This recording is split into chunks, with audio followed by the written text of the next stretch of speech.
Hello, everybody. Welcome back to another episode of Respect the Combat, episode 234.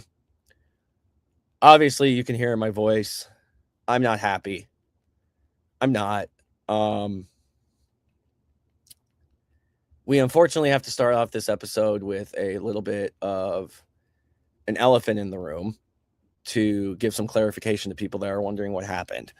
So, with that being said, as you all know, today was originally supposed to be our show down in Pompano Beach, Russell Rave, with CCW and Sick Productions.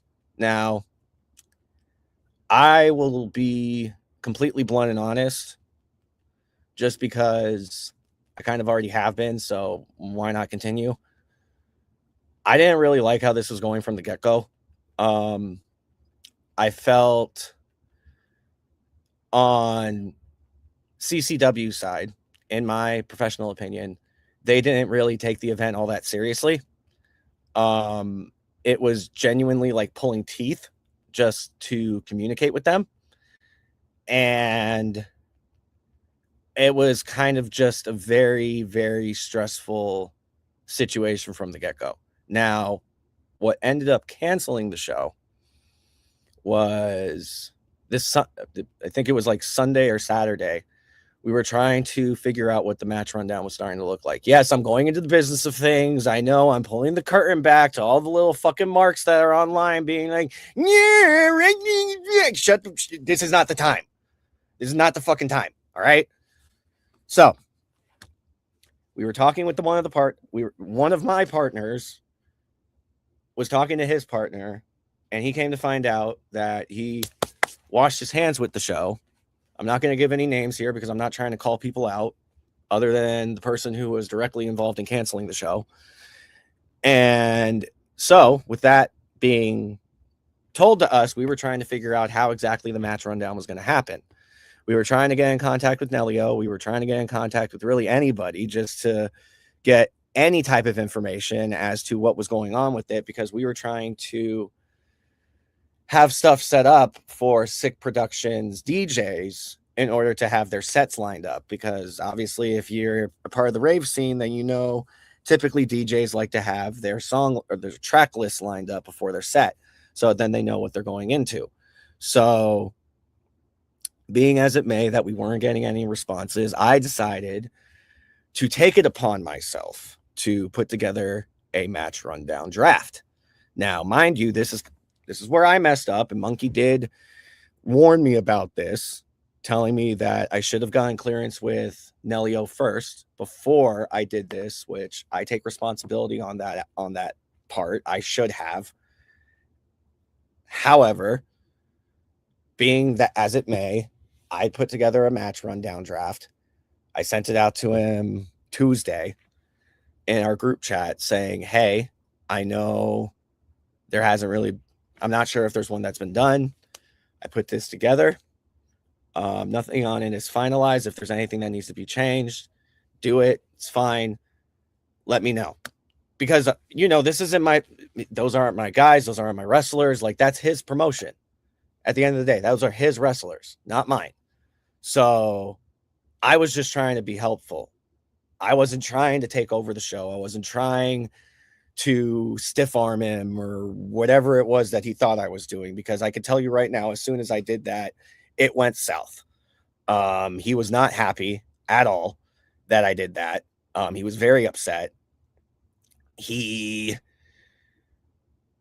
was starting to become very temperamental, saying that I didn't know the wrestlers. I wasn't the one paying the wrestlers, even though I'm currently out $500 because I had to compensate Holiday. But whatever. I already made the money back anyway. So I understand where his point was coming from. And I apologized for overstepping boundaries, because that's not what I was trying to do. I was honestly just trying to be a helpful hand, being a partner in the show. And even with me explaining this to him, he seemed to get angrier. So I'm not going to lie, at this point, I started to get angry. I made it vocal at that point that I was very pissed off, that I felt The track that the event was going was very poor, mainly because the communication was very poor.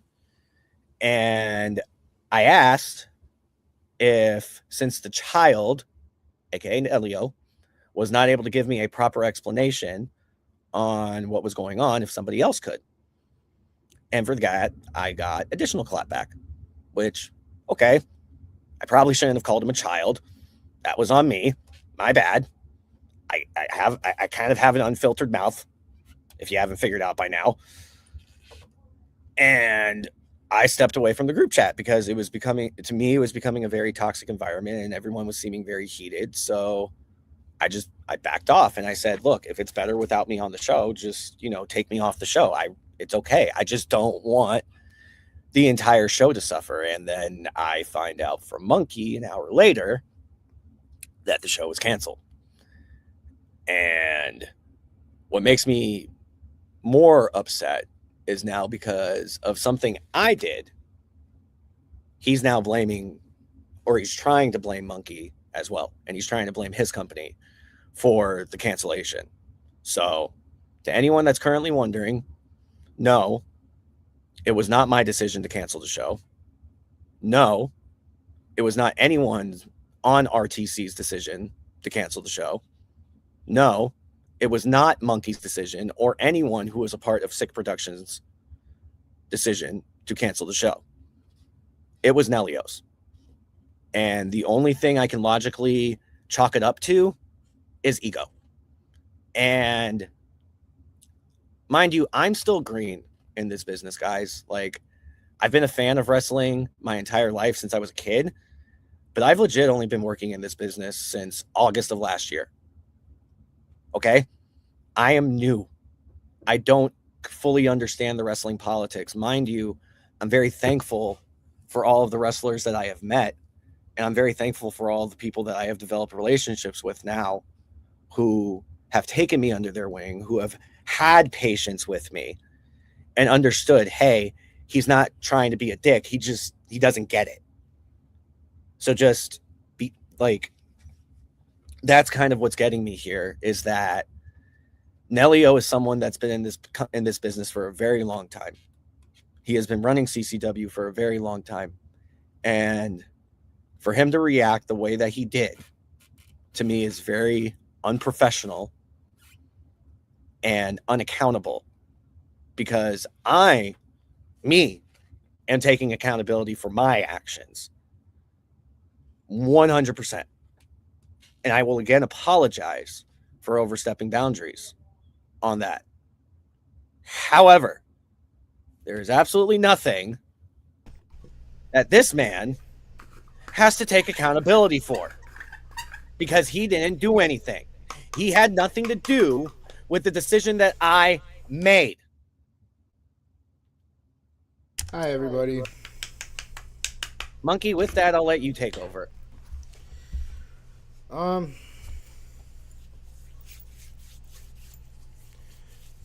didn't know if I was gonna do this podcast today because the situation is hard on me. I have a friend that says that I take losses hard, and he's right. I do. I don't like losing, and I don't like when things go bad or shit like that. So I also have this like cross to bear where it seems to me, through evidence of my 15-year career, that there's very few people that care about events like I care about events, and sometimes that leads to differences of effort. So I'm gonna speak on behalf of Sick. I know I'm a part of the RTC podcast, so like let me make that clear. I already said our piece. Now it's your turn. Yeah, I'll make that really clear. I will continue to be a part of RTC. Eric is a friend of mine. Business and friendships are separate for me. Just because, he made a mistake on this doesn't mean that all of a sudden now he's not my friend. So, like, that was important that I made sure to say before, I got into all this, because we're about to talk a lot about business. Um, Sick as Sick as a company, we have this standard. The crazy thing about everything that went down in the chat room that I was not awake for, by the way. I have a morning job. I'm at work right now. I just was not awake to see the atomic bomb that was going off. But when I was reading the aftermath, I saw there was a lot of mentions about standards and stuff to that nature, and respect, and a lot of that came from the part of CCW. So I'm gonna say this before I say what I have to say. Everybody that I met in CCW was a cool person. I loved the wrestlers there. I loved the staff there. The co-owner Dan was a cool person. Fuck Nelio for the first couple of weeks was actually cool too. Let us in to that death match with Gangrel. We were chilling. So like, I'm chilling in that regard. Like, if you work for CCW, you're probably an awesome person. If you wrestle for CCW, you're probably an awesome wrestler. So with that being said, my company's got standards and such too, and one of them is we don't cancel shows. That's like number one standard of Sick is we don't cancel shows. We find a way. And that decision was taken out of my hands, and I feel like one of the worst lies ever told in my industry and in any industry by an event coordinator or a promoter of any kind, one of the biggest fucking lies you will ever read in your life from a guy like me or a guy like Nelio is due to unforeseen circumstances out of our control. That is a bullshit lie. Everything, the circumstances and everything about it were well within our control. When a promoter says that, it's because he doesn't have the balls to tell you that he let his ego get in the way of an event and he canceled the event over hurt feelings. It's a lot simpler to tell the truth. I'm gonna tell the truth. I have the position, the unique position, given my reputation, it's kind of a shocking position, of being the outsider in all of this and not being directly involved in the blow up and the bomb that went off on this event. So as I could tell you from the outside position, Sick wasn't respected in all of this. Sick standards weren't considered. No. The DJs were not considered. The artists were not considered. None of us were considered. So to be quite honest, CCW, I don't care about your fucking standards because you didn't give a shit about mine. So why the fuck would I respect you when you're disrespecting us? Quite simply put, I am a mutual being. I give what you give. All right? If you're fucking going to sit here and bag my entire fucking company because you've got a fucking pussy problem with a fucking rookie, that's a you thing, bro. But me, the 15-year veteran, somebody that has thrown events longer than you've had your promotion, somebody who has probably doubled, maybe even tripled the biggest gate you've ever fucking considered to even put together, like, I've made more money than you. From me, you look like a rookie. You look like a rookie. You look like a joker to us, people that actually throw events, that aren't just putting a ring in a garage and calling it a day. To us, to people that can fill a room bigger than like 300, 400 square feet. To us, people that actually pull pre-sales and or pull sales at the door and don't look at 11 pre-sales and fucking shudder and shake. You know, I've been up and down this. I understand how it goes. I understand how it is. So I roll with punches, bro. This big issue with the day of the show and the match rundown and the wrestling schedule, I was rolling with the punches, bro. It was either gonna come or it wasn't gonna come. I had plans for either or. It wasn't that big of a fucking deal to me. We would have figured it out because that's what we do with Sick. We figure it out. But hey, I can only do so much. The circumstances were truly out of my control, and I tried. Fuck, I did everything under the sun to try to save this event. Eric had walked away from it, so I was like, "Yo, I'm prepared to move without Eric." I just wanted to have the event because I was following wrestling fucking logic, which is get the fucking match in the ring. And we couldn't do that because my partner doesn't follow that logic, which is crazy because that's his world, that's his logic. But hey, we couldn't get the fucking match in the ring, bro, and that wasn't our fault. That wasn't on us.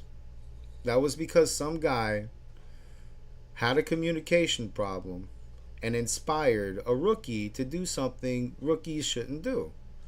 And while we could sit here and bag Eric for his actions and all of this, and it's probably legitimate, Eric wouldn't have had to do a fucking thing if you could answer 4 questions simply. But if it's not scaring you on how fucking lights might cost, you don't seem to like to answer anything. If it isn't reading my status at 3 a.m. and getting a little offended, you don't seem to like to respond to anything. You're not Vince McMahon, bud. You're some guy in South Florida who is barely pulling enough people to fit Los Rosas' small little room. You aren't who you think you are. And I'm not going to sit here and try to explain that shit to you. I'm just going to keep it fucking moving. You know? But if this is how this was supposed to go and this is how you throw events, I feel like maybe I just fucking dodged a bullet. Yeah, it sucks because I really did want to throw this event with CCW. But I will throw this event. You know, the dream doesn't stop here just because some guy didn't want to, care. But it's just unfortunate because I had heard great things about the promotion CCW, and everything was true except for the guy running it. Everybody in CCW knows how to do their job well, very well, when they know what their job is. But they don't know what their job is until an hour before an event, because that's how CCW is organized. Yep. So, hey man, I guess you didn't want this bad enough. It's okay. We'll still do it. We'll figure it out one way or another. It's going to happen. I am sorry for my fans. I'm sorry for the DJs that put away gigs to do this that we might not have made money on because who knows. We just wanted to do this shit for the love of the game because we wanted to include wrestling and shit in our industry. That's what we were trying to do. We noticed that there's crossover. I run around sometimes in my dubstep doing a fucking form of Bray Wyatt as an entrance. Like, there's a lot of fans in my world. There was a lot of fans in my world that go to CCW events that will not be going anymore because, well, you put a bad taste in their fucking mouth. So they feel like you lied to them. And they do know the story. And you're not going to be able to bullshit them like you would be able to bullshit your wrestlers. So, yep. That sucks for you. That sucks for us. That sucks for everybody involved. But, I keep it moving. I'm going to see you tomorrow. I'm still going to go out, have fun, keep it trucking. I'm sure you will do the same. And at the end of the day, this is going to be a good idea that we couldn't get off the fucking ground with each other. And that's pretty fucking sad that when we put the stamp on this and how this ends is not a cool fucking night with a bunch of wrestlers and DJs working with each other, but some fucking guy who couldn't get over himself for 5 fucking minutes to see through to a bigger project. And if that's how you roll events, I'm kind of glad we didn't get there. I can't work with people like that. No, honestly, I genuinely agree. Just so everyone knows, because I see people commenting, saying we still need to do this. This still needs to happen. It's going to happen, guys. One way or a fucking another, it's going to happen. Because if there's one thing that me and Monkey definitely have in common over the last decade plus that we've known each other, it's that when you piss us off, we then have a point to prove. And currently, that's how we both feel. So I'm just letting you know this now. There's going to be a point proven here. I'm telling you right now, without us, you don't know what you're doing with this concept. With wrestling shows in general, okay, maybe. Wrestle Rave? No, you don't understand the concept. No, you're gonna get Your chances of fucking trying to do this without us, or like, and doing this with a company that has allegations for freeing pedophiles is like fucking really high. I Wait, hope hold you're on. good at Hold on. Wait, taps. hold on. Whoa, whoa, whoa, whoa, whoa, whoa, whoa. Company with pedophile. What the? Yeah, bro. Hold on. This fucking rave scene, that this fucking rave scene, especially on the younger level, those guys that are working out them tribal areas, those are little kid fuckers, bro. The chances that you get in a bed with a kid fucker down here are real fucking high. I hope that ain't happened to you. All right, so Donnaise is about to hop in here because we're about to get the episode started now. With him saying that, Donnaise, just so you know, when we move down to Florida, we are going to be investing in a wood chipper, and it will be used for things that we are not allowed to say live on air. All I will say is fuck pedophiles. How I'm gonna end this convo before we get in is March 13th. We're gonna have a really fucking good event for Sick. I'll have that out in the open, and the Wrestle Rave idea isn't dead. We will have it again, and we'll have it with partners that actually want to have it, not just want to cheese out and grift on my industry. Pretty much, yeah. I have no words for that. And oh, so we're good on getting the wood chipper? Not that one, but damn it. Wrestle Rave. But I will say this. This may not be the only time we're raging on stupid people today. Oh, no, it probably won't be. I mean, you know how our shtick usually goes. Oh, yeah, I know. And I'm looking at the outline, which we're about to get into once we get Trico and Brandon over in here. Oh, yeah, there's a couple things I really want to go off. Yeah, but a certain elf might hate me, too. Yeah, see? Look, Cody gets it. Hell yeah. All right, so I'm going to start a GoFundMe, guys. We're going to get a GoFundMe going so that it's Wood Chipper 2028. All right. So, with that being said, how's it going, Trico? Trico? Oh, yeah, wait. Hold on. We got to sing to him. We got to sing to him. Happy birthday. Happy birthday to you. Happy birthday. I was like, how y'all not going to sing? I was like, y'all going to disrespect? How y'all going to disrespect? Happy birthday, brother. How you doing? But other than that, feeling blessed today. Hell yeah. Unlock chapter 33. And it's Elimination Chamber week. Oh yeah. Yes, we do have Elimination Chamber tomorrow where Monkey will not be crashing out because it's on normal Eastern Standard Time. Now, hey, we're back, baby. We won the fucking gold. We claimed hockey, and we reclaimed wrestling time zones. We're looking good down here. Jesus Christ. All right. Here you go. Now, our guest for today. You have seen him on Exodus Pro Wrestling. You've seen him on Ohio Valley Wrestling, Southern Illinois Championship Wrestling, Pro Wrestling Epic, World League Wrestling, and many other promotions around the United States. He currently is a part of the roster of NWA Exodus Pro Wrestling. He is your current PWE Heavyweight Champion and SICW Classic Champion. Strictly Business, Brandon Barretta. How are you doing today, sir? Doing great. Couldn't be better. Appreciate you coming on. Sorry we had you sitting there for a minute. No worries. That went a little longer than we thought. Gave me time to drink my coffee, so. Perfect. So now you're caffeinated. We appreciate you making the time to come on today. We know that you've genuinely been on a very busy schedule lately. Like you've literally been wrestling like just about every single weekend. Yes. So thank you. It really means a lot. I think I missed a title there though. Didn't you recently just pick up a third title? So I've had a third title for promotion in Chicago. Okay. For roughly, I think coming on a year now. Oh wow.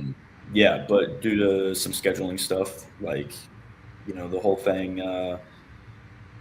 Mr. Herb Simmons knows it. You want the champ on the show, you got to pay championship prices. So I can't turn down another city that's paying championship prices. Right. Right. No, that makes sense, of course. Now, some things just to start off the podcast before we hop into the mainstreams here. Now, you came into this business already having a bit of a background in wrestling because you did wrestle as an amateur wrestler, correct? Very slight. Very slight. Okay, so Yeah. how long did you do amateur wrestling for? Man, so this is the thing that people see the style that I wrestle, and it's Mhm. obviously a very intense, what they might call shoot style of wrestling. But I really didn't wrestle for more than about 3 months. Oh wow.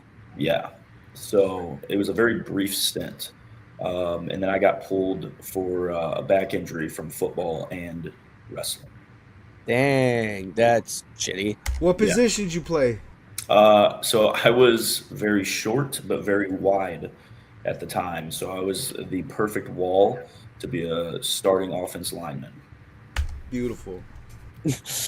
He's a big football guy as well. I was expecting line. I thought he was either gonna go edge or fucking guard. So that checks. Yeah, the thing about being an offensive lineman is I also was terrible at remembering plays. So I was like, you put me where I go straight.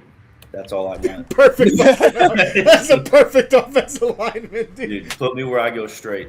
Like, Now- that's it. Now there is this one promo that I want to talk about from back that you did at Journey. The right before your Strictly Business. What was the name of the match? I came Strictly Business Convoluted Scramble match or something of that nature. I think that was the name of it. Yeah, so it was part of the Strictly Business plan, and it Yes. was a unnecessarily convoluted multi-man independent wrestling match. Yes, there we go. That was the name of the match. Now, what honestly had me laughing, and it was great. Like it was like not anything bad. Like it was a great promo. When you were up on stage and you started breaking everything down, almost kind of like Steiner math. Yeah. I was dying laughing because I'm like, no way. I'm like, and he's doing it in his own way. I'm like, I fucking love it. Like this guy was like, he's like, I'm coming into this match where 80%, I think it was like 80% of them don't know what they're doing. 50% of them are going to try high rope moves. At least one person's going to do a Canadian destroyer. Like he starts breaking it all down, and I'm just sitting here like, Yeah. The percentages too, because it was all percentages. yeah. What led to that idea? So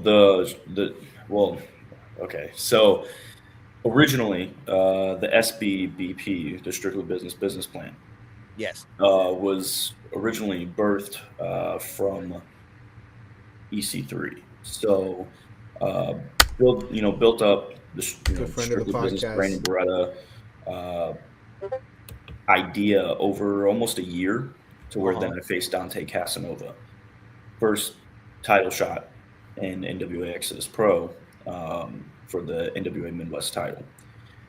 Well, I give him everything I got. Doesn't work. So then I revert to breaking my formula. I go outside of my comfort zone and end up costing myself the match by attempting a unnecessary diving headbutt from the top rope. And Dante moved and then immediately hit the ropes, hit his clothesline to the back of my head, 1, 2, 3. Right. And then I had to kind of reassess where I was at, because well, what do I do next? Well, the only thing, I guess the principle behind Strictly Business is that I'm here to make money, and you make the most money by being a champion. Goes back to what I said with Herb Simmons or even PWE. If you want your championship defended, you're going to pay championship prices. And I'm not going to turn down XYZ promotion or whatever city if they're going to pay me a championship rate. Right. So my goal is to become a champion at Exodus. Well, how do I get back to that? And that's where Strictly Business plan was created when talking to EC3. And basically he proposes, hey, you have 6 tasks that you have to complete. And then we can get you back into contendership for the Midwest title. And then that's where a couple tasks were presented, and then some were tweaked, and then now we're where we're at now with it. Right. The final version of it. Yeah, no, and honestly, it's a really good story. It's very simple, very direct, and honestly, like I had already known about you before I showed up in August, mainly because I had already started working with SICW, and I told Sean, I'm like, oh hey, I'm going up to Exodus, and he's like, oh shit, for real? He's like, Brandon's up there. Tell him I said what's up. Blah blah blah blah blah. He's like, you'll love him. He's a hell of a nice guy, and I didn't get to say hi to you before your match, and then I watched your match, and I'm like, um, and then, but it was that night that I learned, I'm like, okay, so usually, however they are on camera, they're usually complete opposite behind the camera, and like, I'm like, no, this guy's a really cool dude. Like, we ended up sitting down, having a good chat, and like, that's genuinely what I love about wrestling, like the most. Like, fuck the money. Like, I don't get me wrong, I like the money because I like having my bills paid, but that's not the reason why I like doing this. Like, I like meeting people. I like having conversations. I like developing relationships. You know, I like learning about the business more. And like, that's kind of why I really, really, really enjoy Exodus, is because just about everyone that works there is an open book. I mean, I don't know if I'm going to survive at the next show because apparently Bougie wants to kill me because I made him look bad on the promos. But Bougie and Holiday. No, I didn't mess up Holidays. I just accidentally called him Most Markable. That was an accident, and it was a mistake. I forgot. I got tongue tied. Doesn't he owe you like 5 of those anyway? We're not going to talk about that. But anyway, that's kind of like a tally. Okay, enough talking about. You know what? Maybe it was an inside job. You tried to save your Eric. I wasn't even. Eric, well done. Well fucking done, dude. Oh my god, that is amazing. You gotta. I wasn't even gonna be there. Don, I'm so glad you caught it. I wasn't even able right to get over there. my head, dude. Don, I'm so glad you didn't let him off the hook. You son of a bitch. So it was. What was that tally, by the way? Like 3,700 fucking finishing moves. Like signature. Get the name right. Yeah, signature. Oh yeah, no, that's right. There was a signature first, and then a finisher. So you were gonna get 3,700 times too. Right. That's right. I was confused. And then you were going to eat. Oh my god. Dude, what was you son of a bitch. Vegas, he played the Vegas odds. This motherfucker cheated the bet. Okay. Anyway. All right, Eric. I see you. You know what? Good job. Anyway, good job. Moving back into the interview. I apologize about that, Brandon. Now, I know one of the original people that kind of gave you his, what's the best way to put this? I don't necessarily want to say like put you over, but like basically said like this guy's going to be a star. Mm-hmm. Bob Orton. Yeah. That's something that I've been told in the past. So do you want to explain a little bit about your relationship with Mr. Orton? Yeah, I mean, I'm the second graduate to ever come out of his academy in St. Louis. So that's where all of my baseline training happened. Basically, whenever I started training, it was July of 2021. I trained there for 8 months before I had my first match. Then I debuted in February the following year of 2022, and then have been wrestling, pretty much every weekend since then. Oh, yeah. And, Bob was key to my initial training. Like, working under him and learning under his wealth of knowledge is just, I couldn't have asked for a better start into the business, because he teaches that very old school way, very similar to the way that Harley Race taught, before he passed. It's the same mindset because they're from the same era, basically. Right. And I trained, like I said, I trained under Bob all the way up until May of, when was that? 2024. And at the time, I was still living in St. Louis, but then that's when I started training under EC3. Okay. So I was commuting every week from St. Louis to Cleveland, back to St. Louis. So how did you and EC3 end up getting connected originally? I had originally done, it was January of 2023, Okay. I had done a NWA CYN tryout down at the school of Morton, which was Ricky Morton's school in Chuckey, Tennessee. And I was probably 260-ish pounds at the time. I had lost like, I don't know, 25-ish pounds before I decided to show face anywhere reputable. Right. I was almost 300 pounds whenever I started wrestling. And I show up. It is a 8-hour day for this seminar. There's probably 100 other wrestlers there, and everybody's wrestling a 5-minute match. Everybody's cutting a promo. Oh wow. And it's, again, January in Chuckey, Tennessee. The school doesn't have the heat, and we are all in gear, standing there, waiting our turn. I end up wrestling a guy by the name of Brandon Day. You've probably seen him on Exodus previously. Yep. He's also big in the Ohio area. But I will say, I give credit to Brandon Day, because if it wasn't for wrestling a 20-plus year vet, EC3 would not have gave me – I wouldn't have looked as good as I did by any means if I would have wrestled anybody else. And Brandon made me look like $1 million.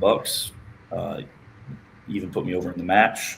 And the thing that EC3 noted or took note of was that in my promo, I put over my finishing move, and then I used my finishing move. And he was like, keep doing that. That's called conditioning. You got to condition the crowd to know what your stuff is, so that way it, when they see it coming, they're prepared. But that was my first interaction. I then did not see EC3 for almost 12 months until I came to Cleveland, did a preface. That was December of that year. I at that point had lost probably another 30 pounds. Okay. Now Noah, who you know from Exodus, remembered me from my name, but immediately saw me and was like, "You're not the same guy." And I was like, "I am the same guy." I had put on muscle and then also had lost body fat. Did that preface. Then I turned around and did the next one that following January 2024. And then basically kept putting myself in front of them. And then EC3 at the time was still working with OVW. I go down for a dark match in April of 2024. And EC3's there again. I'm wrestling a dark match against Icon Lee. And he remembers me, obviously, from now seeing me the past couple months. Watches my match, pulls me aside after the match, and then that's where it was basically, hey, I want you to train at my school. I don't care what we got to do to make it happen, but we need to make it happen. So, hell yeah. No, I mean, that's amazing. That it really shows that with certain people being like, oh, you just got lucky, you just got lucky. No, you legit, like, consistently kept putting yourself in front of him, like, hey. I mean, that's a way better. I mean, you had a way better first interaction with him than I did. I mean, my first interaction with him why the fuck is this guy in the white shirt standing in front of my fucking hard cam? Yeah, that was his first interaction with me. So you made a way better first impression than I did. That's one thing that people and I've told multiple, in this business, you have your brothers, right? That you kind of get that little click with. The thing about Exodus right now is that everybody wants to get on it. Yep. Like, I could give you a list of names of people who message the Exodus page that are trying to come in and work for Exodus. Oh, I see it. I see it literally. It's not my business to share who they are, but I'll just say there's people that are currently on TV that want to work for Exodus. And I know. That just shows that the quality of product we are producing is enough to get that attention. So whenever I have, close friends in this business that go, hey, like, what do I got to do to get on Exodus? The first thing I tell them is you either show up to the school and you train, or you come to a preface and you come to 2 of them or 3 of them, or however many it takes for them to realize, hey, this person's got something that we can use. I said, but it's not something, they don't brother book, which is something you see a lot in this business. Yep. They don't just book someone because they're buddies. They only book someone at Exodus if they truly believe that they can benefit our product. And a lot of our roster right now is homegrown from Exodus. or maybe not necessarily homegrown, but they had a little bit of a buzz on the indies. But now we're utilizing them as a top guy that they are, and that's something that I think Exodus does better than anybody. Yeah, no, I completely 100% agree. I mean, personally speaking, and I'm not even just saying this to kiss ass, like I genuinely like everyone that works at Exodus as a whole. There's never been a time where I've been in that locker room and it's felt tense or hearing a bunch of drama or anything of that nature. Like, it's a very, very good and chill vibe. I mean, don't get me wrong, EC3 has those random crash outs during the talent meeting where he's telling people not to do Canadian destroyers, but nobody that's just EC3. It's in joke. Whoa! He's got a problem with Canadian destroyers? Okay, look, you don't have to be doing 50 million Canadian destroyers in one match, okay? All I'm That's saying, what I was all I'm about to go saying at. is a Canadian destroyer. It defines physics. That's Yeah, all I'm saying. bro. It's not real. It can't be done. If I could do that, I would do it 100 times too. Like, Now, one thing that I gosh. find slightly interesting, I guess, going back into Exodus a little bit.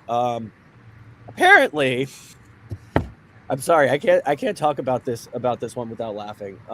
So how does it feel knowing that apparently you are Connor Knox's sleep paralysis demon? I'll leave it with one word: fitting. I should be strictly business brand of Barretta should be any independent wrestler's sleep paralysis demon, because I'm the standard of professional wrestling, and I show them exactly what they're afraid to be, which is an athlete, someone who takes it serious.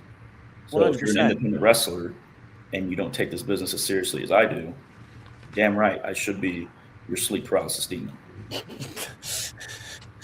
Sorry, it's just Connor's a trip. I love Connor. Yeah, he's a good kid. But I guess I got to beat the business into him, for him to understand it a little bit. Right. I mean, at this rate, I feel like he's literally just going to keep coming back and back and back and back. I mean, he didn't learn from the scramble match. Then he tried to come back, and then you left. I mean, we saw the video from the promo I shot of him. That his chest was red. Yeah. Those weren't even good chops. I didn't even get good ones on him. A couple of them were thuds, and I was a bit pissed off about it. That scares me. Because he's not just dents in the head; he's dents in the chest. So that's a good one. Now, going into our final question here before we hop into our mainstream topics, and this is one that I usually, well, actually two questions. I'm sorry, because I forgot there are two questions I typically like to ask. Now, who would you say in the professional wrestling business so far since you've started has been one of your biggest inspirations or biggest mentors, you'd say? And if so, who? Oh, okay. I mean, I would have a few. Go for it. That's even better. So, starting off like training in the St. Louis area, being at Bob's school. Obviously, Bob is in his 70s, well into his 70s. So there's a few guys there from SICW who were critical to teaching the actual movement, of in-ring stuff. Being Sean Vincent, the big Texan, Gary Jackson, who I swear is a vampire. Brother doesn't age. I don't know. Isn't he like in his 60s now? I don't know how old he is. That's the problem. Because I've seen, I've wrestled Gary, and he can still go. And then I see, I'm wrestling the same guy that wrestled Shawn Michaels when Shawn Michaels first won the Intercontinental title. Or this guy, or Gary wrestled Razor Ramon on Raw. He did stuff with WCW. I'm just like, brother, when is it time? What do you, how are you still going? So my joke with Gary all the time, because he calls himself the Night Train, is I always tell him, and it gets him a little bit in the beginning of a match, but I'll go, I hope that Night Train runs on coal, because I'm about to gas your ass out. Basically I'm going to blow you up. And it almost gets him every time. But, those three guys really had a big factor really early on in my career. And then kind of as I got my feet on the ground, and started feeling a little more comfortable, started reaching out and talking to guys like, Attila Khan, from SICW. He's an original Harley race trainee. He was the DI back when WLW was first starting. Steve Fender, also another Harley race trainee, who I was very close with in the sense of like, hey, I need to make this decision. Can you kind of guide me in a direction? Him and Attila Khan are two guys that were very important to get me to where I'm at now. And then also, obviously, EC3 would probably be my current mentor, just in the sense of like, if I ever have any questions about like the business side of things, even in-ring stuff, like he's the guy that, he puts what I say top guy shit mentality into people. And I don't think there's anybody else you can get it from except for him. So, anytime you see me put TGS in a hashtag or, anything like that, or I call myself a top guy in a promo, that's straight from EC3.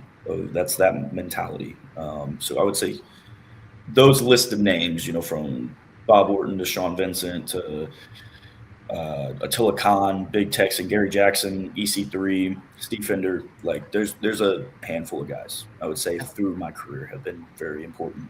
Hell yeah. So, final question.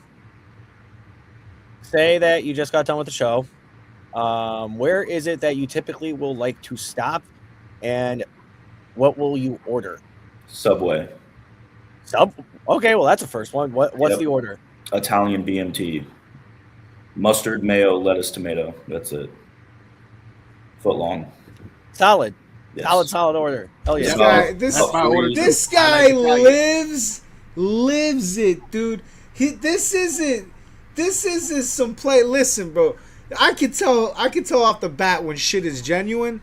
This man's genuine. This is not played up.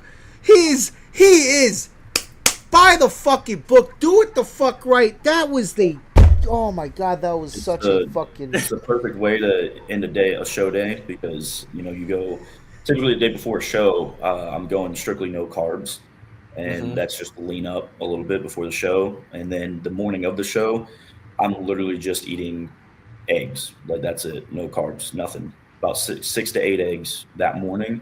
Then I don't eat till after my show, which is where I'll get that foot long and have my carbs and everything like that. I will have a little bit of sodium before a show, so I'll have like a packet of those like little snap pickles, just to make sure I don't cramp and stuff like that. But that Subway foot long is definitely that's what I'm chasing at the end of the day.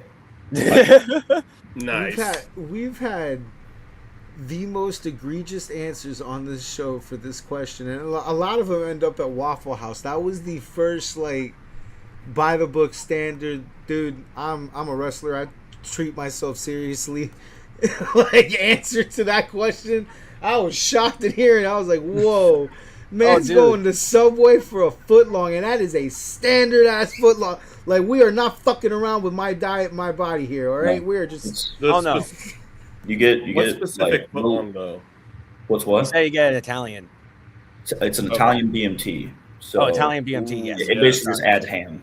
Is all it does. Yeah. That was beautiful. I commend you, man. That was the best answer ever. Oh no, I learned the last Exodus show that we worked that basically that's pretty much how everyone works. Like they just, keep to being light before the show, don't really eat anything until after their match or after the show.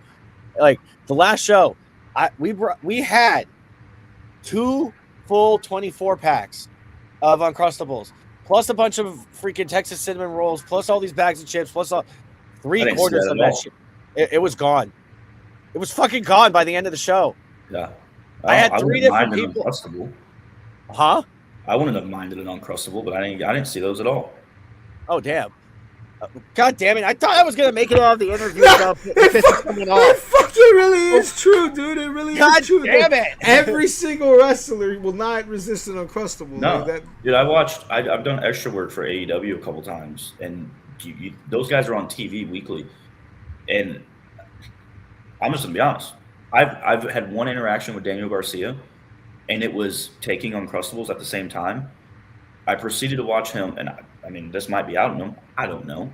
I don't know the guy, but I watched him take 12 Uncrustables out of catering. What? 12. 12. I counted as he's walking away because I'm like, that's absurd.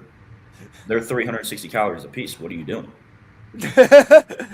Like, are you eating those as soon as you get back to the hotel, Daniel? I was gonna say I might end up upsetting Michael by saying this, but he had a full crash out at the last show because we ran out, and nobody left him any before the match.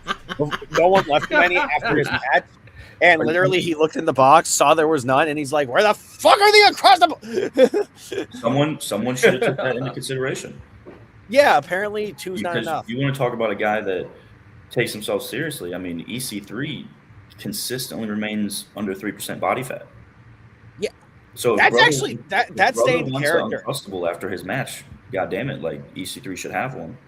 Yes, no, I agree. And what I have learned is that next time, instead of buying 2 24-packs, I apparently need to buy 5.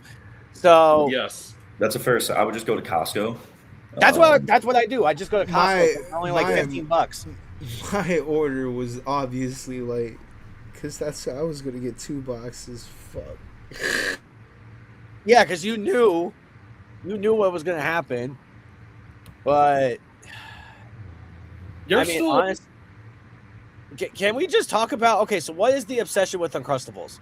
Like, Yeah, I gotta know, dude. Like I is it the I jelly? don't. No one has ever explained the lore to me. So that's the final question. Actually, what is the obsession with Uncrustables? Honestly, I'm not really sure. Like, because like if you look at the macros on them, they're actually pretty terrible for you. Yeah, like I was gonna say, like, doesn't that go against your guys' diet? Yeah, they do. They really do. I think it's kind of one of those things that's like if you eat one of them, like you'll be all right, you know.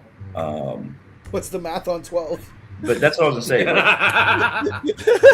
12's absurd. And I still like if I had the opportunity to ask Daniel Garcia, like, hey, what was your plan? I would love to. Like, is that how you get on TV? Like, is that what we got to do? Is it like Tony Khan has to see how many Uncrustables you can eat, or is that? That's what it takes to get into AEW. And he's skinny too. If that's what it takes to get into AEW, like I'll eat 2 24-packs. With that company, maybe it's like maybe he's you're over here like I'll turn it into a competitive eating contest. no. If you think I take this seriously, maybe with that company, because I know like sometimes you're on TV, sometimes you're taking a 4-month vacation. Maybe he was just like stocking up. brother was on Collision that Saturday. Oh well, then fuck, dude. I tried helping you, bro. Like, Trust me, I mapped it out. I was curious. Like, Could it possibly I be watched the you walk hashish? away with 12 Uncrustables, 6 in each hand. I was gonna say, could it possibly be the hashish? I know there's a lot of wrestlers that partake in the greener side of things, if you know what I mean. Hey, No. They nah, just signed. No, I'm not even gonna finish that line. because listen, as a partaker, there ain't no way you can go through. I couldn't go through 12 fucking before I die. Like, there's no bev. I mean, I'm sorry. Did he have a bev? Did he have any milk? He walked away with 6 Uncrustables, 6 in each hand. There's no way to hold anything else. No bev. There's no way. Yeah, He went dry. Oh There's my no way. god. Okay, listen, That something I is question to this funny. day. that is that yeah. is You know funny. what? Uncrustables, man. You know Smuckers. Good job. I didn't know you had Yeah. the wrestling industry cornered like this. That's, I was Wow. gonna say, now knowing this, how does Smuckers not like sponsor like WWE or AEW? no, you know what? Don't shut up. Don't give nobody no fucking ideas. Yeah, All right. We're gonna get a Smuckers logo in the center of the ring next. Thank you, Eric. Wait, hold on. Okay, Michael, if you're listening to me right now, I need you to find out who the contact is to Smuckers. I know you No, know people. shut fucking Eric. up. No, we're gonna What? have Michael do it. All right, it's okay. Smuckers logos on turnbuckles. What are we doing? Oh my gosh. And then when he gets the connection, then we get the connection. Wait, And but this is how... but think about the pros. That would be like an unlimited lifetime supply of Uncrustables. No. Exactly. The issue you guys aren't Oh. realizing is that wrestlers would then just become out of shape. That is true. The whole roster Yeah. would go out of shape because they'd all be This getting is- fat on Uncrustables. Yeah, this is a body business. I think wrestlers should have to pay for their Uncrustables. You know what? Well, now You- that makes sense you why know what, you make a WWE is great sponsored point. by Man Wipes. I can just imagine fucking Eric being like the reason everybody fucking has an Uncrustable fucking addiction like that can't be fucking cured because it's being fed by a lifetime supply of just free Uncrustables. Yeah. Then you have like 700 fucking Rikishi lookalikes. We're never gonna get another moveset besides fucking ass and turnbuckles. Dude. Thanks, Eric. What? I like Uncrustables, okay? They're good.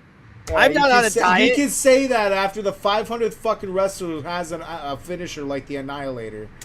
Yo. Okay, so all right, so Richard Holiday's gonna be giving me signature moves. Bougie's gonna kill me at the next show because he's mad that I kept on the video that he fell down the stairs, and then possibly Brandon might go after me because I'm making everyone on the roster fat. Great. I'm just making enemies every week. This is great. You haven't even But figured didn't out you what we're tell- gonna do to you in sick yet. Wait, what? Yeah, don't worry. Wait, what are you talking We- about? We're not gonna let you know. That's for surprises. Oh, god damn And it. besides, didn't you tell me you love burpees? Wait, burpees. Oh yeah, shit. And I have to do fucking burpees with Pretty Boy. God damn. You gotta do Yeah. burpees with PB. Listen, Yeah, all it's- I'm saying is that Is the there a transfer room papers. that is tall enough to get his big ass doing burpees? Like, what are we doing? No, it's not him doing burpees. It's me doing the fucking burpees. Oh, Like, dear look, God, it's an I was inside excited enough joke. They're gonna have to extend the roof on that place. He's like 7 foot tall. He's too tall, like for his own good. Honest to God, truth, Eric. All I'm saying is that the contract for the transfer for this podcast is written. It's ready for you to sign. Wait a minute. Wait a Wait a minute. minute. Wait a minute. Did you write up a contract? Yeah, dude, it's called your will and testament. When were you gonna tell me about this? It's in his will, dude. Like I All right. I talked to him Okay, about hosting it. duties are in his will, not ownership, because it's still under me. Oh no! It was written with you having like a fair percentage of ownership. We're gonna go, 50-50. Relax. We're just Oh my gosh. we're plugging a hole here. Like, I'm just making enemies everywhere, apparently. Hey, that's the We're already business. prepping for. Yeah, call me The moment fucking you Vince keel Russo, I over. guess. At least in the match rundown, I didn't book myself to get a title. Oh. Or as the freaking general manager. Right? no, that would have been funny though. It would have been. Now, into the mainstream highlights before we go a little too off topic. Now, I do want to give a big congratulations to AJ Styles on officially being inducted on this year's 2026 Hall of Fame.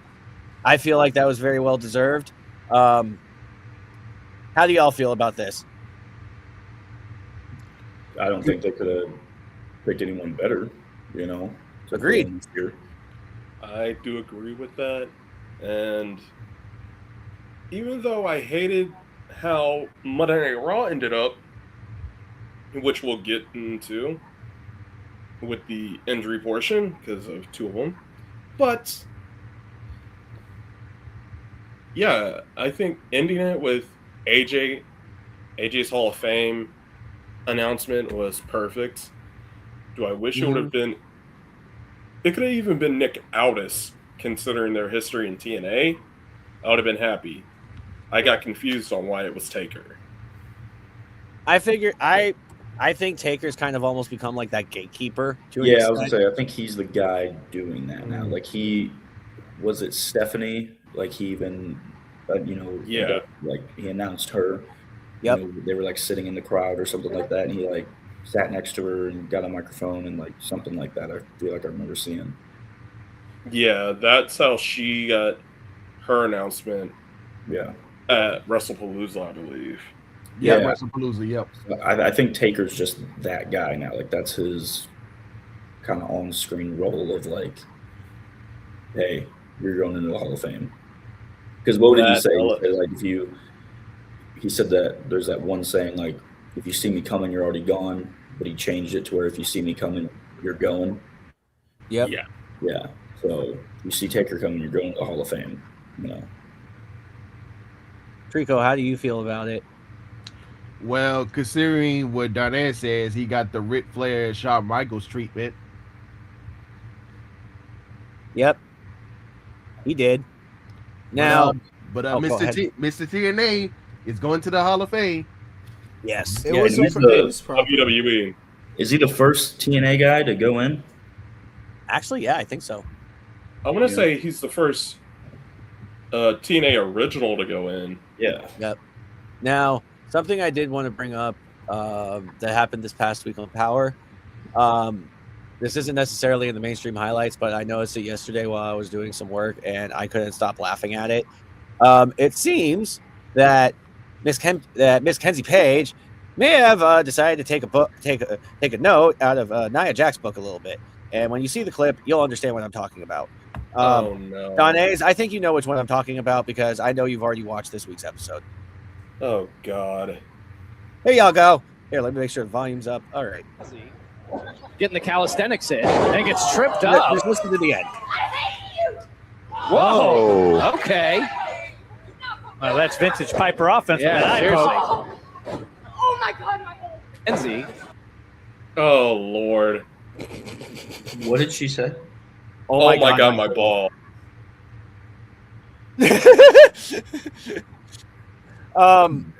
Look, that was a fun. Other than that, I genuinely did think that was a fun match. You can tell them two had a lot of fun working together. I just now thought, you just pissed off Pretty Empowered by replaying that. in story, yes, but I'm pissing off everybody, so I'll just play along. Oh my gosh. Other than that, though, I mean, this will be my little plug to say if you haven't already, go on to Roku Plus on demand, watch NWA Power if you haven't already. Bang, bang, boom. Thank you. Now, rest of these mainstream highlights, just gonna run down them real quick. Now, thanks to a microphone shot to the skull, Liv Morgan confirmed she is going after Stephanie Vakir and the women's world title at WrestleMania. Whoop-de fucking do. We already knew To that. the surprise of nobody. I was gonna say crickets. Lots and lots of crickets. Does Liv versus Jays make any sense? No. Come on, people. No. And I'm gonna correct you all on this because when Jade was out for as long as she was, and who was the one that got blamed for when Naomi took her out last year for months? It was Liv and Raquel. Liv easily could have got her pound of flesh and swerved everybody. Come on, man. And that story was personally, under the bridge. I just think Liv versus Jade would have been a bigger match than Liv versus Stephanie right now. Oh, no. That would have been a botch all over that, man. No. It would have been a straight botch. I don't think it would have been well. I don't see the story there. Other than what I just said, with more history than what you just manufactured with the roles, and plus you will see heel versus heel. Yeah, that would be heel versus heel. Heel versus heel usually don't really. It's just, I mean, I don't know. I feel like with matches there always has to be a baby face and a heel, because I feel like if you try to put two baby faces up against one another or two heels up against one another, it kind of just kills a little bit. I don't know. I might be wrong there, Brandon. I think it depends on the situation. Like you can do baby versus baby, and it just be a wrestling classic. I think like if you look back at like some early 2000s, like mid 2010s, like Ring of Honor. You when you get those guys, you get those matches. That's like you get the crowd chanting both these guys. Or whatever, like that's a pretty good baby match if that's happening. As far as heel versus heel, at that point you're just jockeying to see who's the bigger asshole, you know? So like, do I think if you got like, let's say prime TNA 1%er EC3, you know, full heeled, you know, Dixie Carter's nephew versus like current NWA Carson Drake, heel versus heel, yeah, I think that'd be great to see. You know, but I think it's all based on the situation. You know, More if importantly, all right, just relax. All right. Wait, what? Wait, did I not put? you put a Oh. tweet up on the Just screen. because she won Never on mind. a Never random- mind. The picture didn't. I wanted to put up, didn't upload. I gotta upload. okay. You Wait, put up what the did you tweet, put up? The tweet Yeah, I where put it Liv for- was it like, was "I for- already beat you." Yeah, no, that was for the last topic. My bad. Go ahead, continue. I think Okay. this file's corrupt. That's why I Oh, uploaded it. okay. Now Zaruka is completely dead officially, and Zarya is getting a title opportunity next week against JC Jade. Now, here's my shtick. Actually, wait a minute. This kind of goes completely against what I just said because this is technically a heel versus heel. God damn it. I get to do that a lot. I contradict myself quite quickly. I could see Zarya actually going over here. Fuck. What'd you say? No, nothing. I don't, because they never gave an injury update on Soul, and we have Vengeance Day maybe about a week or so after this. Well, yeah, but that's what I'm saying is that I think they might have her go over. I think they might have Zarya go over on JC Jane to then set up a title match between the two of them at Vengeance Day. No, I see the three-way at Vengeance Day because they've gotten involved in each other's title matches. Zarya wins at Vengeance Day I and see what then you're stand saying. and deliver. Okay, I see exactly what you're saying now. Yeah, no, that would make complete sense, actually. Yeah. So I see somehow Soul comes back, interferes in the match. We get the triple threat at Vengeance Day, and then go from there. And then maybe JC Jane finally goes to the main roster. So, and this goes to another part of the mainstream, since you brought that up. The speed tournament, you got to get the speed title off Fallon. I think Thea Hale gets the speed title.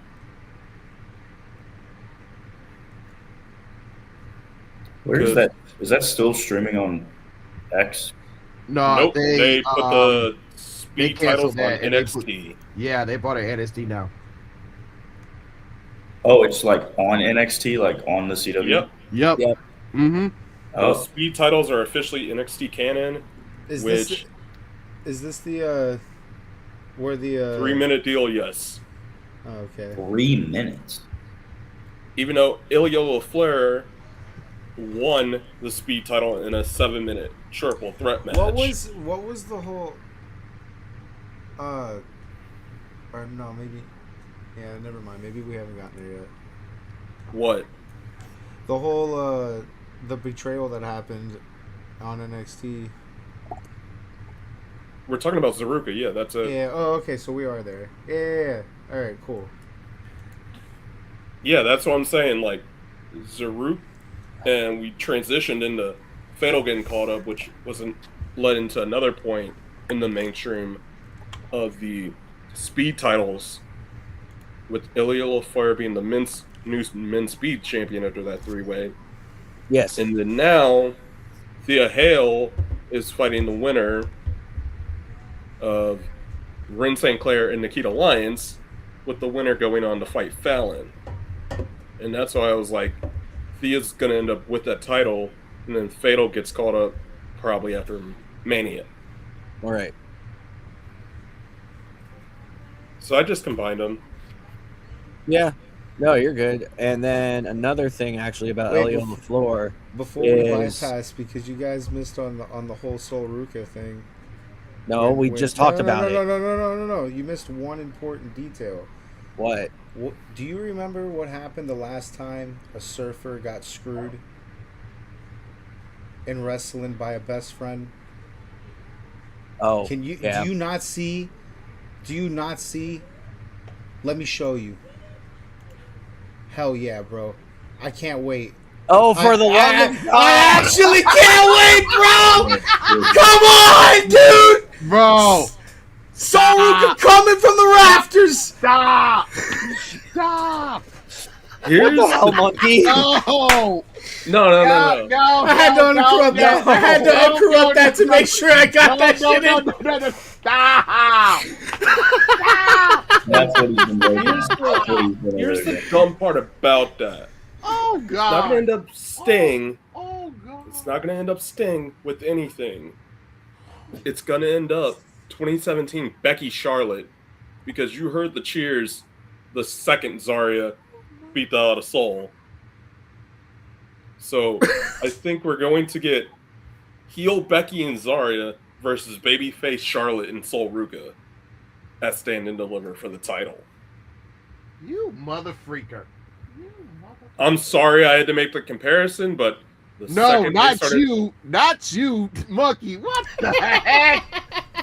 Now Oh we my can't get God. that out of his head. Soruka from the rafters. I can't get that out of my head now. She's gonna I hate have, she's gonna have Liv Morgan's bat. I'm telling you, bro, it's coming. Oh my gosh.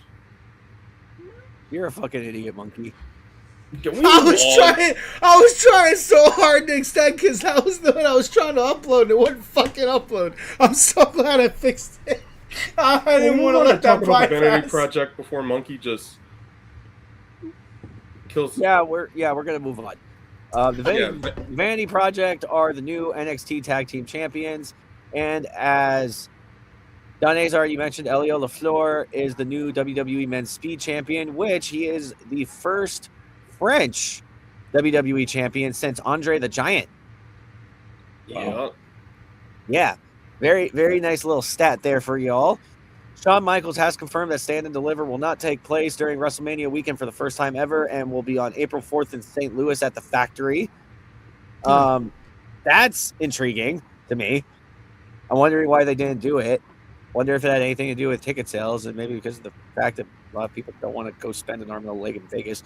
But Yeah, dude, consider that, bro. Like, Vegas, bro, existing in Vegas, you're already fucking losing money. Like, I was gonna say, Yeah. just breathing there is expensive. now you gotta sit there for like fucking 2 full asses. You know what the 2-day cheapest events, thing is? like- No, you know what the cheapest thing is in Vegas? The weed. No, that is absolutely not true. Yes, it is. I've looked up the websites and the dispensaries. They're No, cheap as dude, fuck no, there. dude, no, dude. Okay, can we move on? Then I don't know where the fuck you buy shit at, because that is you must be in a fucking place of rec. Well, you live in a third world country, so that actually makes sense. I live. But no, I dude, live in Ohio. So does Brandon. the Vegas, the Vegas tax is insano. It's insano over there. Gosh. Insano over there. All right, I was over there stuck on a fucking layover to go to Sacramento. I couldn't get the fuck out of Vegas quick enough.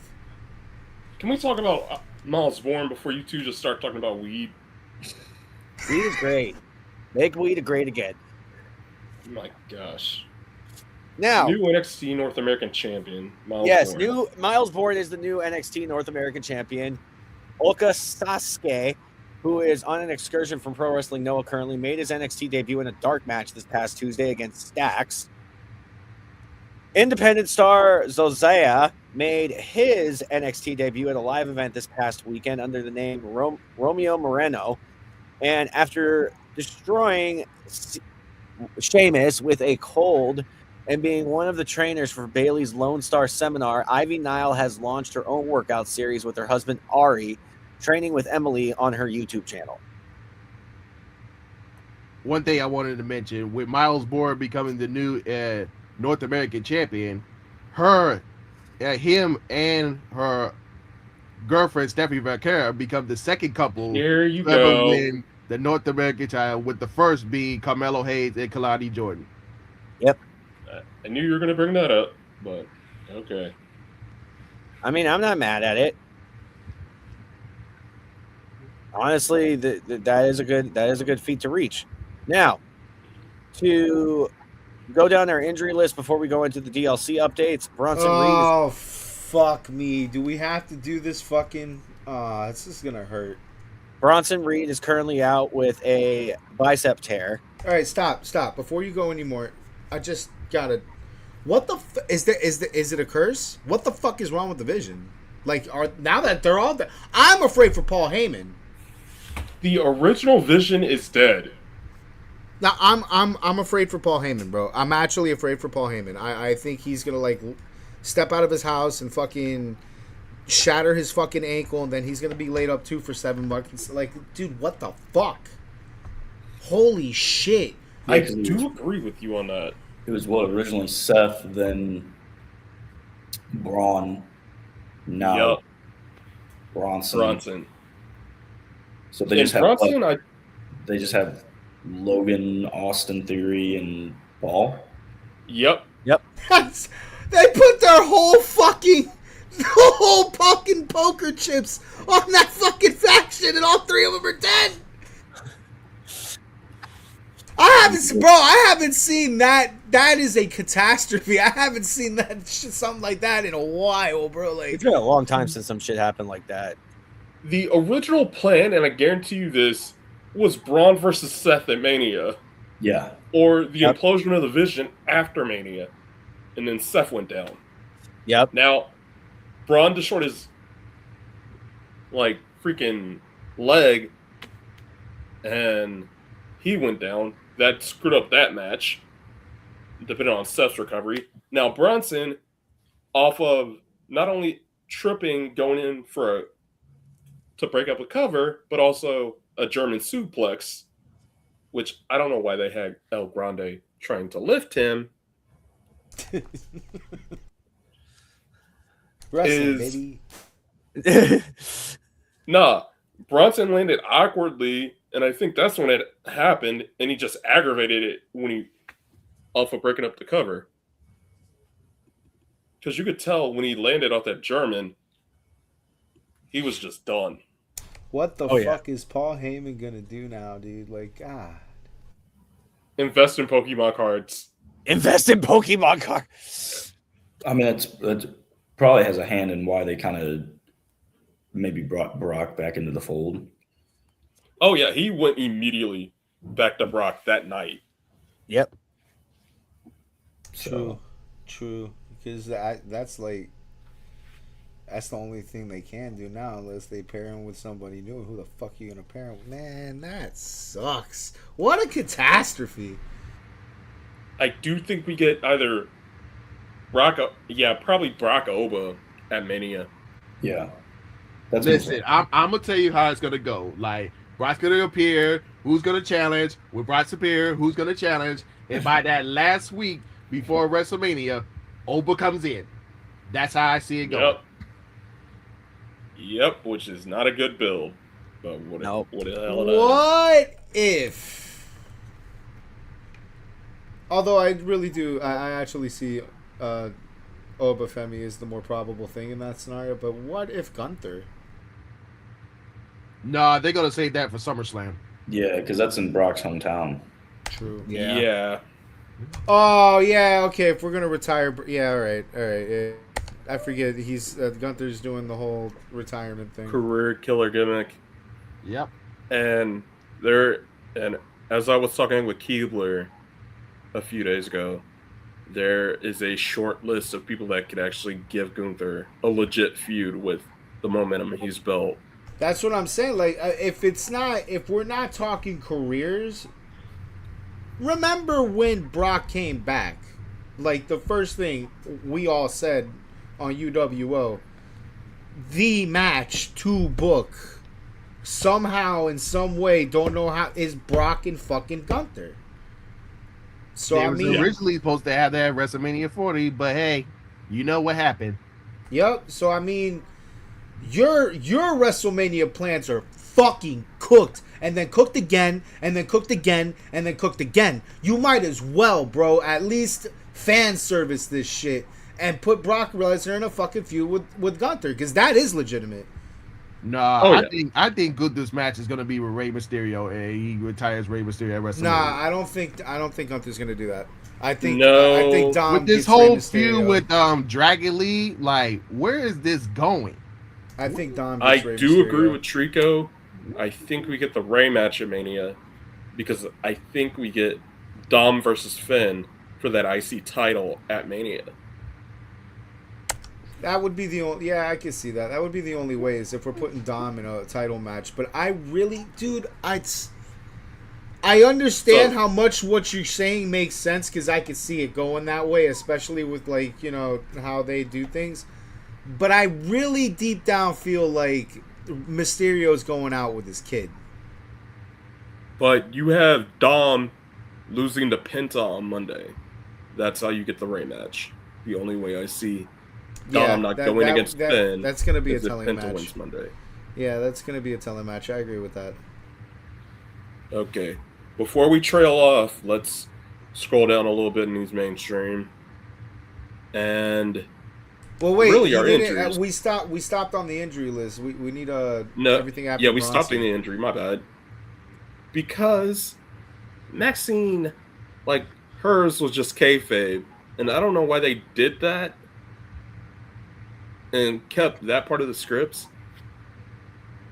A segment right after Brunson just tore his bicep.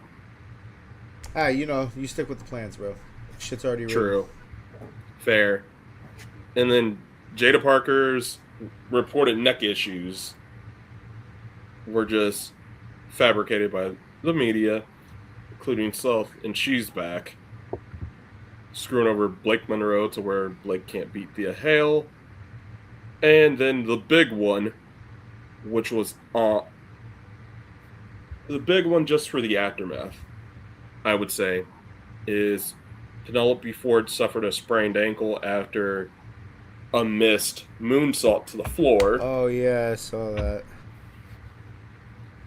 But jackasses, and this is where I'm gonna get heated. It's not all on Harley for the point of y'all harassing her on social media within a day for her to have to deactivate all of her social media. Who is this? Harley Cameron got harassed after apparently missing a moonsault, not catching somebody off of a. She missed her spot. Moonsault. Yeah, she missed her spot and is getting harassed by a bunch of. She missed her spot, and, Twitter trolls. And Ford got hurt. Ford sprained her ankle because she, no one was there to catch her in a moonsault.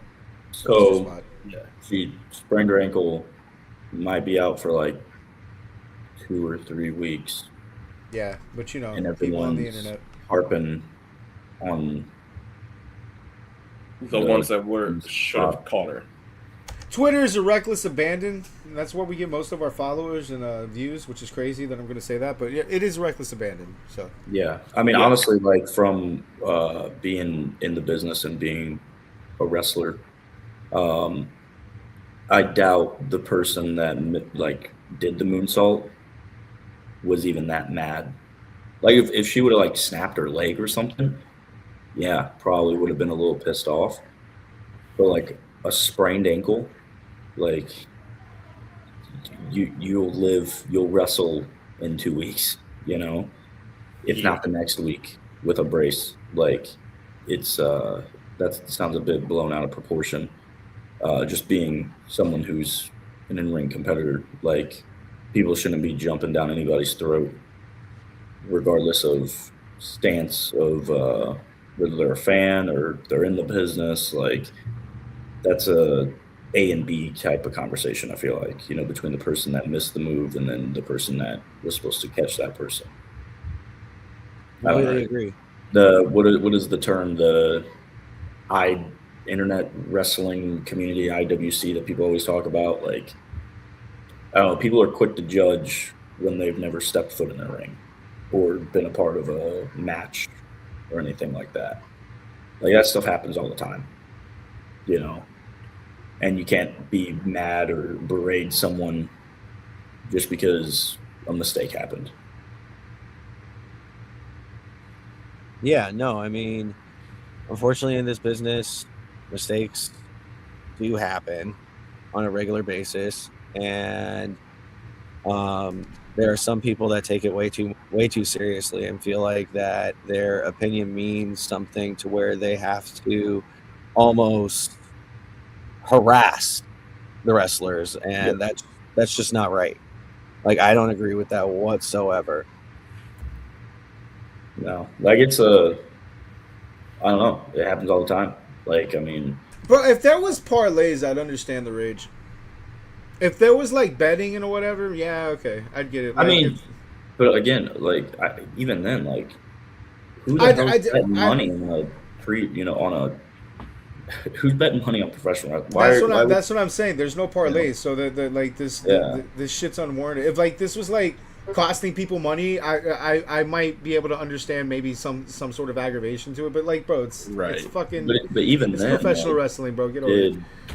Did the missed moonsault resulting in a sprained ankle change the finish of the match? It did, because I believe I believe that Megan and Penelope were supposed to originally go over and win the titles, but then because of the ankle sprain, then it turned into them retaining. Okay. Off of a DQ. So okay. And I think they ended it like almost immediately after that. Yeah, they went home as soon as the spot was done. Yeah. Which is again, it's occupational risks. Yeah. So, you know. Yeah. I understand people being fired up from a fan base perspective, but like at no point does anybody deserve to be harassed to the point of, did you say someone shut down all their social medias or something? Yes. Yeah. Yeah, that clearly I think was definitely overdone. Jade Cargill got away with her first year in WWE. Get the fuck out of here, bro. Come on. What are we doing? Yeah. Yeah. Sorry. X is a reckless abandon. I love all my followers on there, but total reckless abandon. Follow me on Kick. Exactly. It's a better platform. Oh, Lord. And with that being said, I'm going to be the one, Eric, if you don't mind, because I think Trico and I know a little bit more about this. If you order at least the King of King edition, which that's the $100 edition, you can order the freaking Attitude Era. It's Trico. It's Attitude Era, Monday Night War, or Monday Night War, Attitude Era. You got the King of Kings, you got Attitude Era, and the highest tier, which is Monday Night War. Okay, that's the order, yeah. But with that, WWE 2K26 pre-ordered copies will be out next Friday. If you don't pre-order it, you got till the 13th. But you will not have the current NXT champion on your game roster because Joe Hendry is the pre-order bonus. And the first DLC pack is AAA themed. But to get to all that content, it's within the freaking Battle Pass. They put all the DLC content in the Battle Passes this year. What does that mean? It's basically it's an all or nothing. You either buy it all or you get none of it. So the Battle Pass is like a seasonal pass for all the DLC that they'll release for the game. It's typical for 2K to do shit like that. It's what they do with their basketball game too. But basically, the way DLC packs are supposed to work is you can just pick and choose which pack you want, and you don't have to spend like a god load of money. But 2K likes to lock it all behind passes, and then you have to buy it all, or you don't buy any of it. So do you have to grind the game? You have to buy a pass and the DLC? Or yeah, it's the way gaming works, especially at the AAA level. Like you spend like $120, $140 for a fucking base game, and then you still have to spend another $60 to like get the full game. That's insane. Yeah. So with this, it's at least 100 just to even get all the content for the game. And then if you don't get the 150 to get all the battle passes for free. But if you don't, I want to say it's going to run you like $160, 160 plus. And I'm like, Yeah, come on now. the state of gaming is fucking terrible right now, especially at the AAA level. Be an indie gamer. Well, you better save all your money because Resident Evil, the new Resident game just came out. We're getting 007, you're getting the Wolverine, and at the end of all, GTA 6. Yeah, you know why? Because now they're gonna now that they've raised that fucking price, and they're gonna sit there and justify it by making you buy all those titles that you're not gonna say no to, and games at the AAA level are fucked. They're fucked. GTA 6 is gonna be an awesome game. No one's gonna say no to it. It's gonna be the most expensive game you ever bought, and it's gonna crash that or like reset that market. AAA gaming is fucking fucked right now. And here's the even more messed up part. And this is going to be the last thing I say on this, and then we can go right into the chamber preview. But you're forgetting one game that's scheduled out, and that's already got the pre-orders ready to go with the season pass revealed, and that's Tokon Fighting Souls, a Marvel Arc Systems game. Comes out before GTA 6. Like, the gaming market this year is insane, and it kicks off next week with 2K. Yep. And speaking of kicking off soon, tomorrow actually, freaking the Elimination Chamber, which kind of feels predictable as hell to me. It does. I already know who's winning the men's one. Cody's winning the men's one. We all know Cody's winning the men's one because it's going to be Drew versus Cody. It's the and that's how Cody's going to finally become. That's how we're finally going to get Homelander Cody. Please, we've waited so long. Broken. That's why it's so fucking predictable nowadays, because the build is broken. The build to WrestleMania is broken, and now we're shoehorning shit, and it's. I'm telling you, everything leading up to this WrestleMania is going to be hella predictable. Yep. Because they're on like plan fucking Z right now. So, Becky versus AJ. You've got most likely AJ winning because there's no way she's losing her first match in over a decade. First singles match. In Chicago, her adopted hometown. In over a decade. The only unpredictable match on that card is the Women's Chamber. Yep. Because you could make a case it's going to end up Jade versus Tiffy. I don't see that. I could see them muddying the waters to go with a women's triple threat on Raw and adding Raquel. Because they've teased Charlotte versus Jade since Jade debuted on SmackDown. And I feel like Charlotte versus Jade is a WrestleMania match they would pull a rabbit out of a hat to do. Oh, yeah. I 100% agree with that. Yeah. Punk versus Finn, it's all about when do they pull the trigger on Dom and Finn's storyline, because there's no damn way they are going to drop Punk and Roman. Oh, yeah. No, 100%. And with that being said, yeah, we're down to the Indieverse, people, with this crazy episode of the day. Oh, yeah.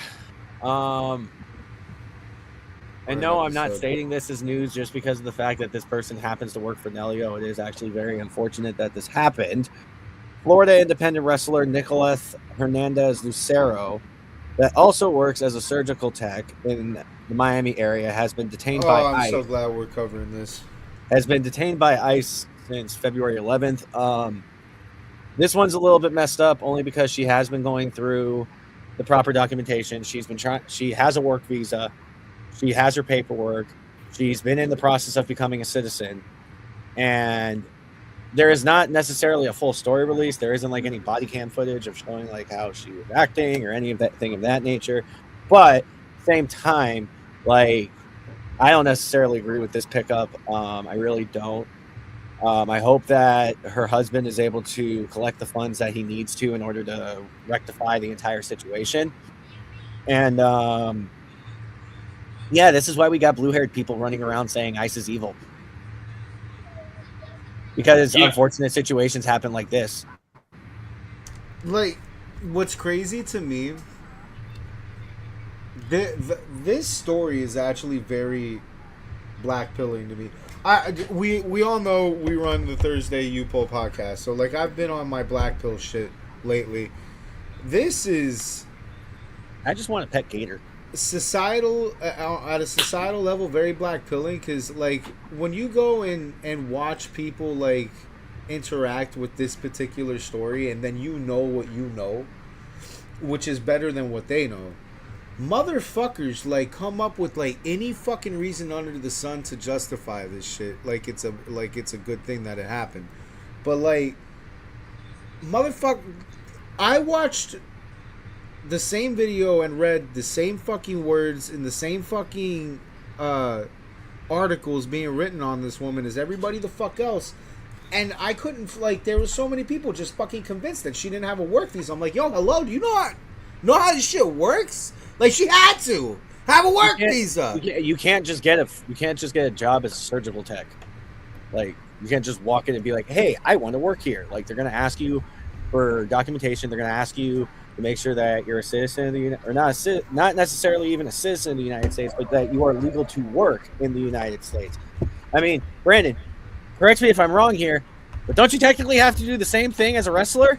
You do. Like, if you wanted to travel to Canada and technically wrestle in Canada or over to the UK or vice versa, if they wanted to come here from the UK or Canada, they do have to get a work visa. Yeah. So that's kind of got me messed up a little bit with people being like, "Oh, he can't get paperwork." No, dude, like, that's what I'm saying. Like, when you like know, she would not be able to be doing what she is doing as a profession, besides the fact of professional wrestling, if she didn't have the proper paperwork to do so. When you know what we know, and like you have like a little bit of inside knowledge on something, you really can tell, like, God, how many fucking people are actually stupid. And then I'm saying this on both sides. They come up with these like fucking scenarios that aren't even like real, to justify like craziness, instead of like looking into it and going, well, maybe that's a fucking problem. Because that's a fucking problem, bro. I don't know, bro. That's crazy to me. Oh no, that is a problem. Now, some other stuff that we got going on this weekend. GCW has a couple shows going on this weekend. They got What's My Name happening tonight, and then I did not know this was a thing, but Johnny can wait. What the fuck is he calling himself now? Why does Johnny always have a different last name with every promotion he works for? John Hennigan has to go off that bit now. Like, oh my God, every single promotion. We've got Johnny Game Changer, Johnny Elite. We've got in fucking, what's next? Oh yeah, we got Johnny Impact before too, because they basically were trying to turn him into the superhero. And then Austin Aries killed that bit. But he may lose his hair this weekend. Yo. He's in a hair versus hair match versus Angel de Oro. Interesting. Oh. Very interesting. So we might have two wrestlers on the roster in AEW that people will just be staring at and saying, "Bold!" No, they already have two. Ricochet and Yuta. I really want... Is it bad that I want to see Yuta without the beanie? I just want to see what his scalp looks like. Oh, I don't know why. I just become so interested when people have like very long hair and then like long beards like this, and then all of a sudden just everything's gone. I'm intrigued by it. Oh my God. I'm weird. Now we do also have we also have a GCW Baller Block-In happening this weekend, which that will be taking place from Hartford, Connecticut. And that is our card for this weekend with shows. Brandon, is there any shows that you would like to shout out before we hop off? Yeah, I mean, show's already been sold out for 2 months now, but next Saturday, March 7th, defending the PWE Heavyweight Championship against a guy named Brandon Aarons, who everyone hypes up for career-defining moments he had 22 years ago. And next Saturday is going to be another career-defining moment for him when he gets to say that he got beat by Strictly Business Brandon Barretta. So in 26 years, he'll be able to gloat about that. Hell yeah. Are you booked for the next Exodus show? I'm in Indiana that day. Oh, dang. Okay. Yeah, so just logistical things happened. Venue change, date change. Yeah, no, it makes sense. What was I gonna say? I was gonna try to make sure I have a foot long for you on standby. But no, honestly, dude, thank you so much for hopping on here. It's really been a lot of fun having you on. Dude, absolutely. I appreciate it. Apologies for the craziness at the beginning. You guys have a handle business. Yeah. But with all that being said, guys, tune in every week. We really appreciate you all still being here. If you haven't already, make sure you subscribe to our website at respectthecombat.com. Keep up with all the latest news. Go to nationalwrestlingalliance.com to keep up with all their latest shticks going on. Buy tickets to Crockett Cup happening in Forney, Texas, April 4th. And then also the NWA double TV tapings happening on April 25th. Also, Exodus Pro Wrestling, March 20th. We're in a new venue. Angelina Love and her husband. What's her husband's name? I can't remember his husband's name. What? Fodder. Yes, thank you, Brandon. Fodder and Angelina Love will be in action at Exodus Pro Wrestling. Hold the line. I'm genuinely excited about that because the beautiful people were my guilty pleasure in TNA. Not even gonna lie. And I mean, she's now a Hall of Famer, so that's what I'm saying. Like, bro, I'm like, can you just come here? Like, literally, I'm gonna have my whole setup and everything done. I'll be like, can you just come here and I can take photos of you and your husband? Yeah, sure, but why? I just want to be able to say in my portfolio I took pictures of a TNA Hall of Famer. And I mean, that's really like the biggest plus with all of this is like the fact of everyone I've gotten to meet, the fact of like all the relationships I've gotten to develop with everyone like Brandon, Noah, Connor, Pretty Boy, EC3, Gary, Ryan Idol, Hoyo Del Mar, freaking Kyle Davis, Joe Galley. Like, I guess the problem that we had here, Monkey, was that I got spoiled by very healthy work environments. Oops. But with all that being muted, Monkey. Indeed. My bad. You're good. I was muted. But with all that being said, guys, we'll see y'all next week. Yeah. March 13th.